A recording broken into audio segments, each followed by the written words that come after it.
Well, good afternoon, everyone. How are you? Good to be on with you this afternoon. A rare occurrence, right? Mostly 99%, I think, morning sessions. But hey, we're happy to do this afternoon, and we want to say hello to a few folks. And Mike, I don't know how you do it, but you're still number one, even in the afternoon.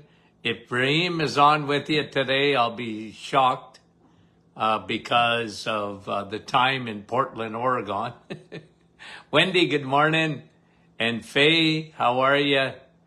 April, how are you? And Chantal in Ottawa, bonjour. Sandra in Aurelia, good morning. Wait, afternoon. Nick from our staff. Rain Cloud, how are you in Michigan? Claudette, she says it's been a while. Sandra, well, welcome back, Claudette.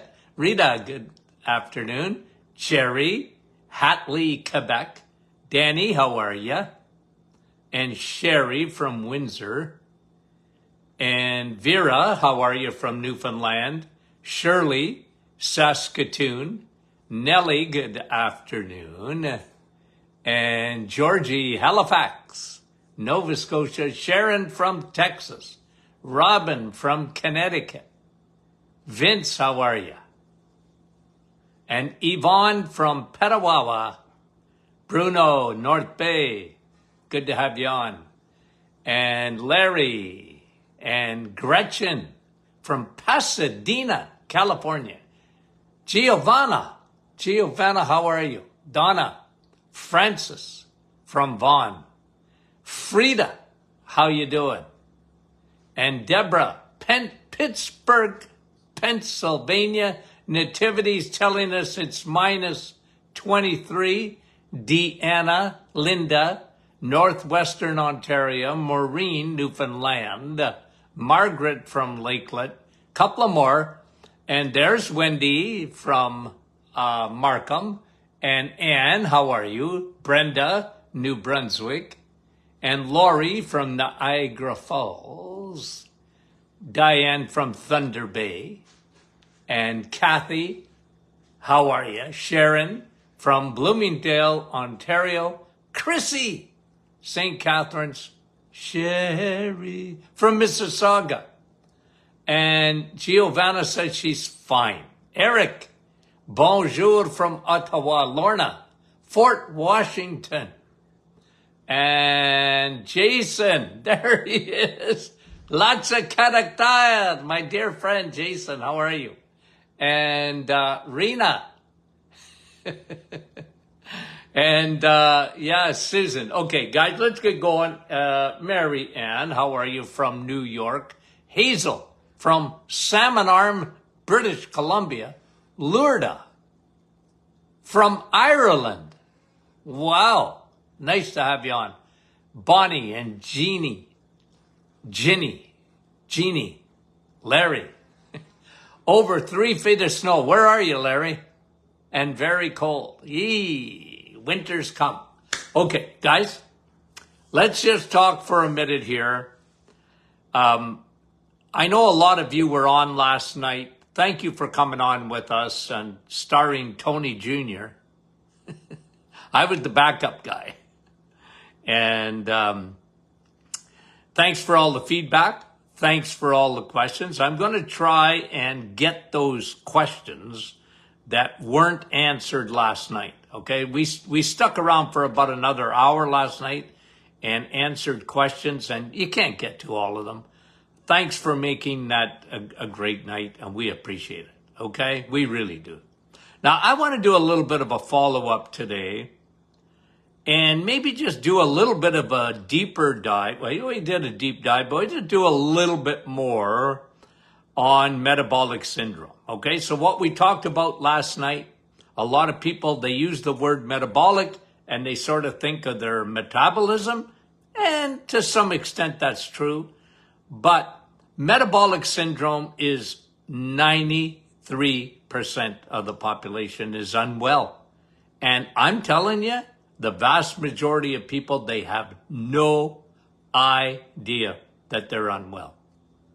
And this is what we were trying to hammer home last night, is that you just don't go from being healthy one day and then into a sick bed the next day. Now that can happen with a virus or bacteria, right?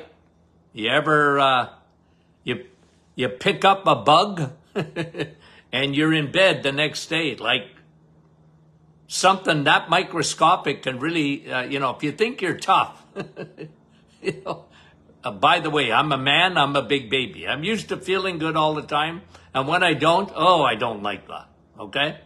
Now, but what we're talking about is metabolic syndrome is characterized by insulin resistance. And we really went into a deep dive on insulin last night and why it is the culprit. Okay? It really is the biggest culprit in our society today in terms of health and linked to every chronic disease that you can think of. Heart disease, still number one. And guys, why are these diseases? I'm just going to mention 5 of them or so right now. And why today? Here we are in 2024. I remember when I was a kid. And if I said the year 2000, I said, man, am I ever going to be old in the year 2000? Okay? And here we are in 2024. But in 2024, every disease that I will mention right now is on the increase. Okay? And you guys know why. Heart disease, worse than ever. Cancer, worse than ever. We're losing the war on cancer. In spite of all the millions, billions of dollars we spend. Alzheimer's. We haven't, not only have we not made a dent, it's getting worse and worse and worse. Diabetes. I read the other day, we're spending, in the United States, they're spending over am I crazy? Or billions of dollars, billions with a B, a day on diabetes. And the results and the side effects of diabetes. It fills the hospitals up. And again, guys, it's because we're sort of looking for love in all the wrong places. And we're not talking about nutrition. And we really went into a deep dive about insulin, and 93% of the population, if you get insulin, high circulating insulin or insulin resistance, you're in trouble. You're in trouble. You're on the broad road that leads to destruction. And that is why we're into so much of prevention. And prevention, a big part of prevention, my friend, is education. Just understanding these things. And, Tony Jr. and I looked at each other last night and said, it's good to go over these things even for us, because it just hammers home the importance of of controlling insulin, how it is at one of the forefront of metabolic syndrome. Okay, so we talked about that last night. Now, what I want to do today a little bit is, and we really touched a lot on this last night, because we talked about, look, how do you control insulin? Okay? Well, insulin is a food hormone,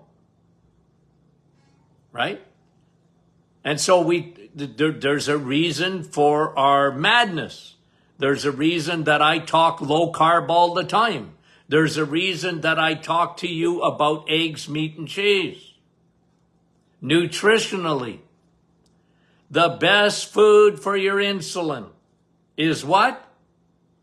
Eggs, meat, and cheese. That's the best food. And if insulin and high circulating insulin and insulin resistance is the problem, well, you have to start in the kitchen. Okay? That's number one. You have to start in the kitchen when it comes to insulin. But the other thing that we talked about last night was muscle. And guys, this is new.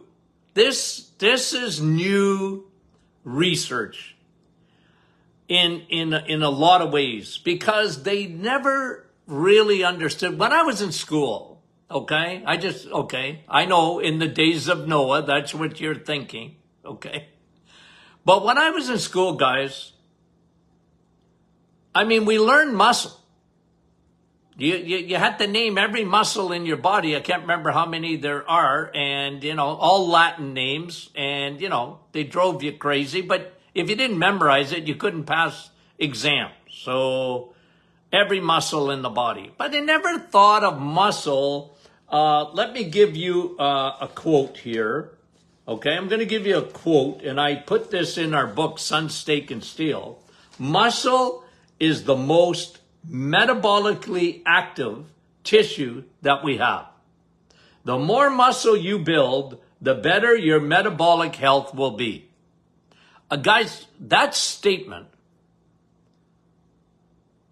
never would have even crossed my mind in the 1970s. Now, listen, I started exercising in high school.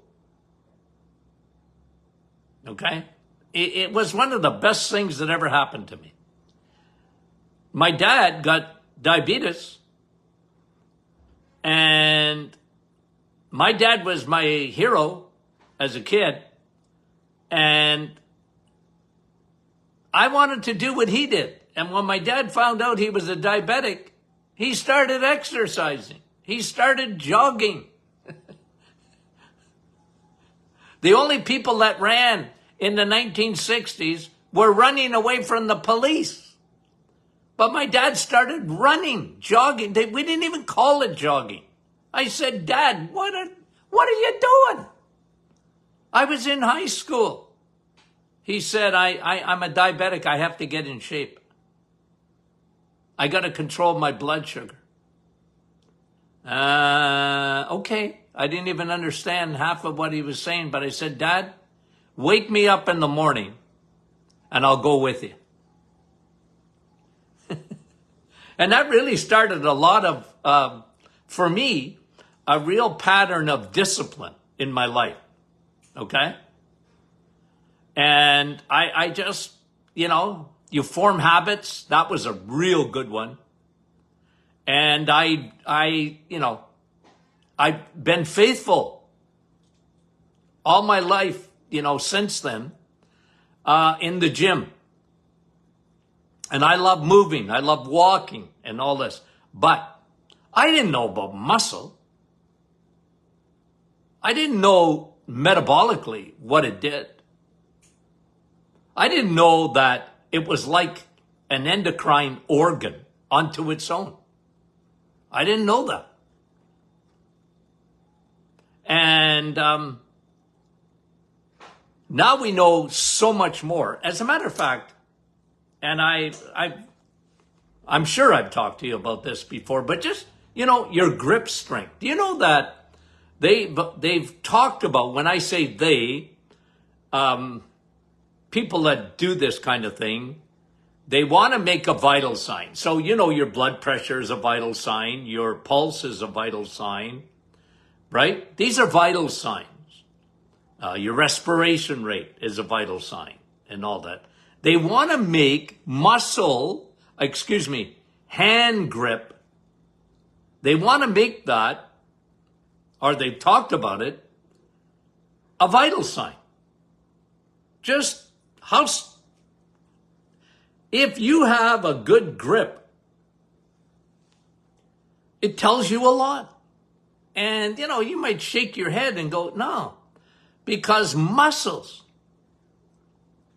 strength, is a real important vital sign. Now, I don't know if it'll ever be incorporated, but they're talking about it. You can tell a lot by your grip. And as you get older, especially seniors need muscle. Look, you never get osteoporosis ever without sarcopenia. Okay? You don't get osteoporosis. Everybody thinks osteoporosis, calcium. I'm losing my calcium. And then, you got these drugs on the market that put, that build bone. Man, oh man, they've been a colossal failure. Because if you understand how your body works, muscle is the most important thing for your bones.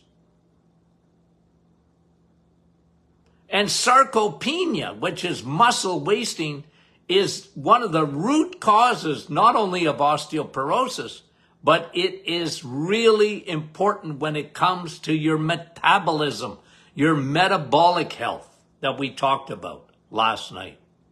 Muscle, get strong. I don't care if you're 80 years old. Get stronger than you are. It's worth it. And I'm just going to bring to you, okay, because you know me, I like to use illustrations.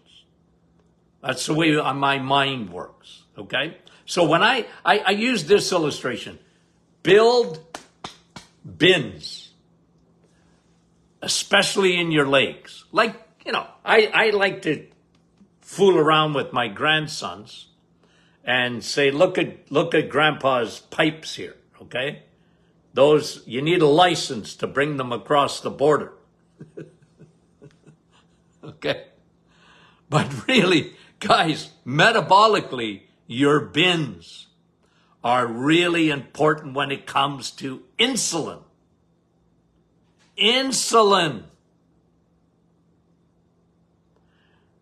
Because it lowers insulin resistance. How does it do that? Well, the more space you have, the more storage space you have. Remember, sugar is going to get converted to glycogen. Okay? That's how your body works. How does it transfer that to your muscle? Triglycerides. Okay? They transport that stuff. Triglycerides are not bad. They're only bad when they get too high and you don't have enough cholesterol to go get them. HDL. Now, so the more space you have in your bins, the more metabolically healthy you will be, because when you have bins, your liver, you're giving your liver a break. Because, like we emphasized last night, your body has 3 places to put glycogen, stored sugar. It has 3 things, 3 places to do. Muscles, liver, and fat cells. Look at the world today. Look at the world today. Use your eyeballs that God gave you. Observe the world today. We've seen an enlargement of people. It's almost like someone pumped air into people and we got bigger. And the reason is because we're carboholics. And the body has to store sugar. Has to get it out of your bloodstream. We went over that last night, how toxic sugar is. Isn't it amazing how smart your body is?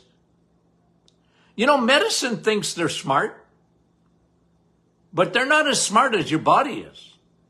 Because medicine, oh, well, we're just going to control your blood sugar with medication. Your body says, no, I can't have even more than a teaspoon in 5 liters of blood. I can't have more than that. So insulin goes crazy. And the more insulin you use, the more your cells can't stand it anymore. So one of the best things you can do to help your insulin is to give it more storage space. And I don't care if you're 80 years old. You can get stronger. Use it or lose it when it comes to muscle. And even more than moving, I love moving, by the way. I love walking.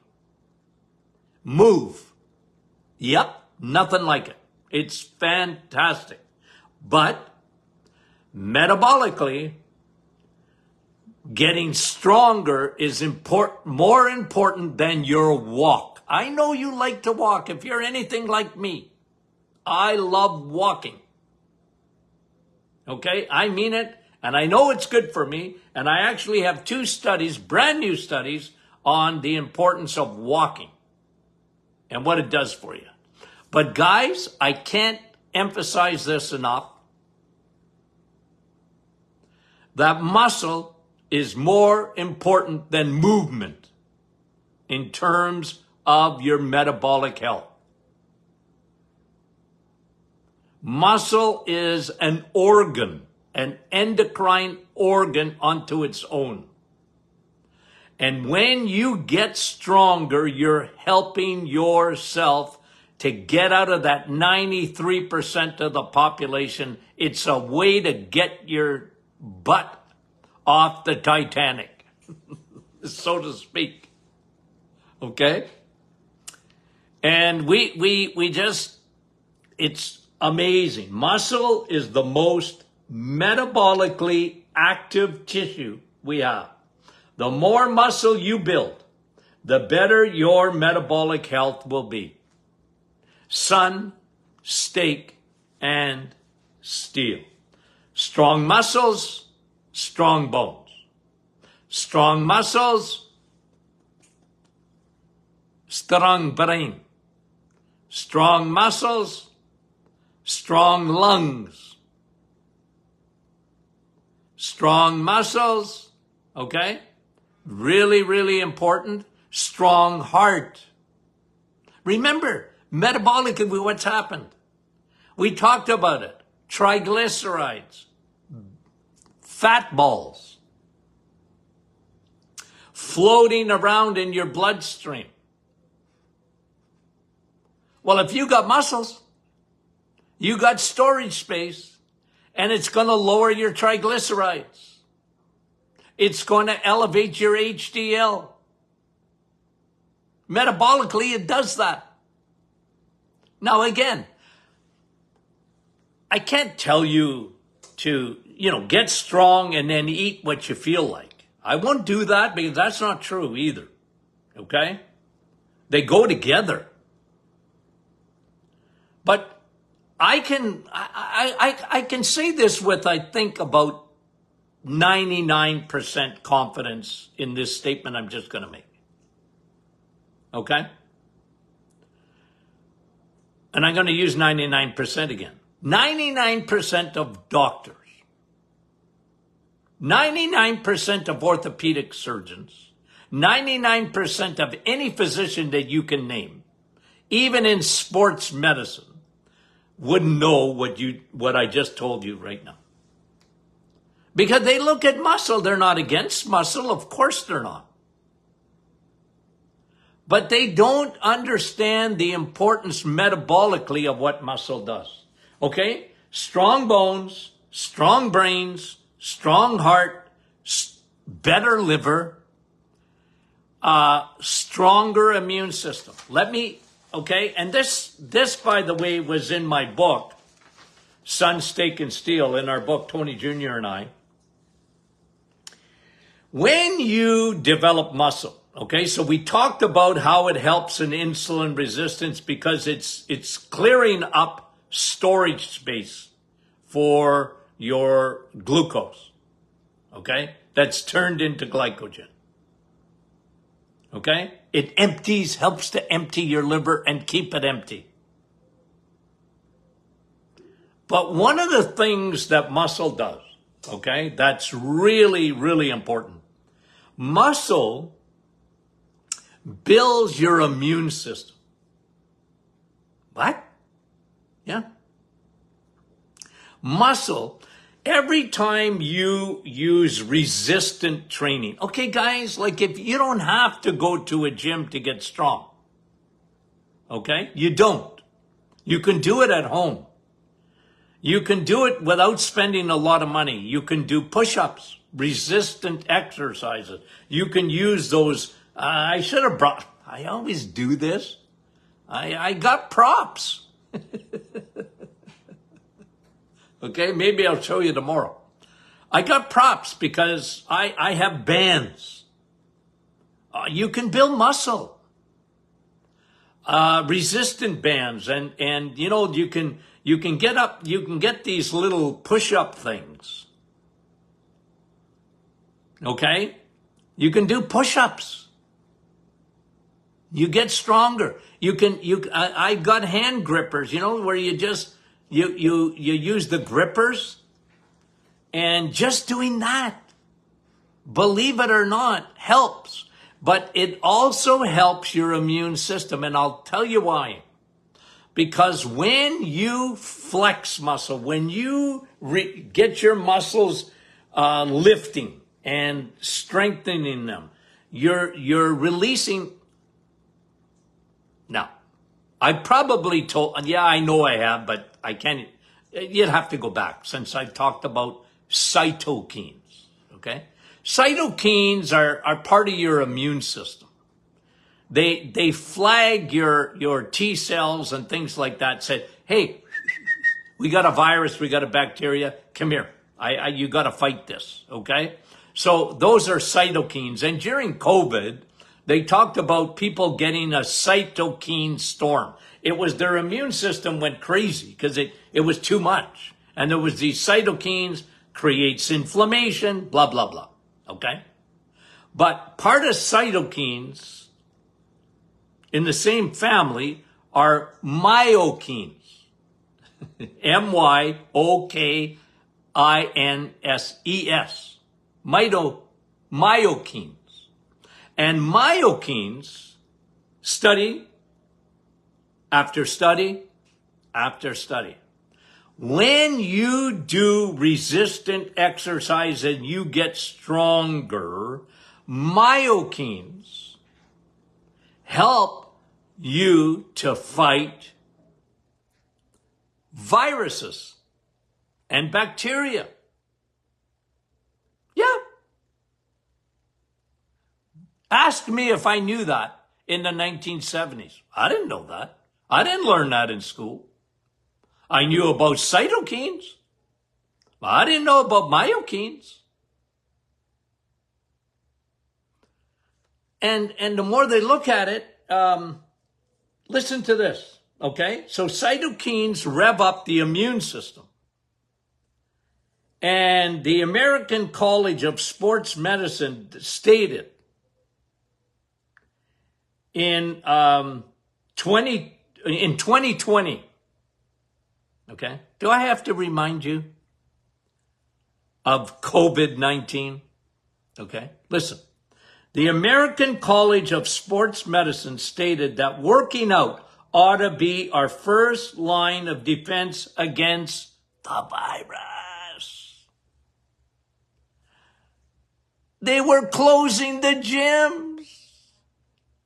What did Dr. Martin, why did I have migraines almost every day? Why was I getting a migraine every day? the stupidity. I was on a beach in Florida when they closed the beaches. I was John the Baptist going, stop! The best place for a virus is in the sun. What are you closing the beaches for? Are you guys crazy?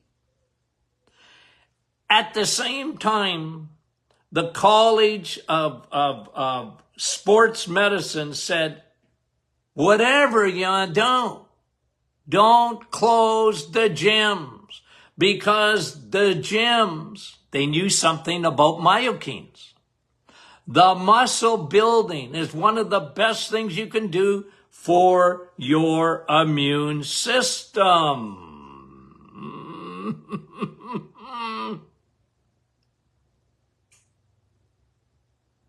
Isn't that crazy? Yeah.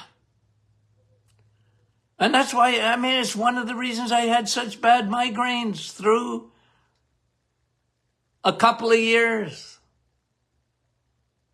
The virus, the virus, the virus, the virus. Stay indoors, stay away, don't go to there, but you can go to Walmart, but you can't go to church. I couldn't get over it. No, but I was screaming. You guys know that. And I was, I was restricted in what I could say. Like even on social media, man, it wasn't easy because you had to navigate the censorship rules. I was just trying to tell people the truth. Take care of your immune system. Take care of your metabolic health. You know what? The only people that got sick, this is just a general, people that were hospitalized, you know what they had? Metabolic syndrome. They had metabolic syndrome. There was almost no exceptions to it. They were low in vitamin D if they were hospitalized, and they had metabolic syndrome. They had high blood pressure, high triglycerides, low HDL, high CRP. They had all of that, most of them. Their blood sugar was, diabetics were in trouble through a virus. And you know the connection. The connection between insulin and your immune system.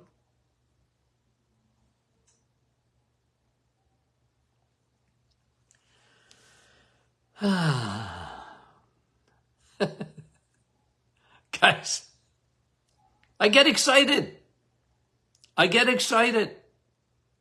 Okay, now, for those who like to watch live, tomorrow is an afternoon session again, okay?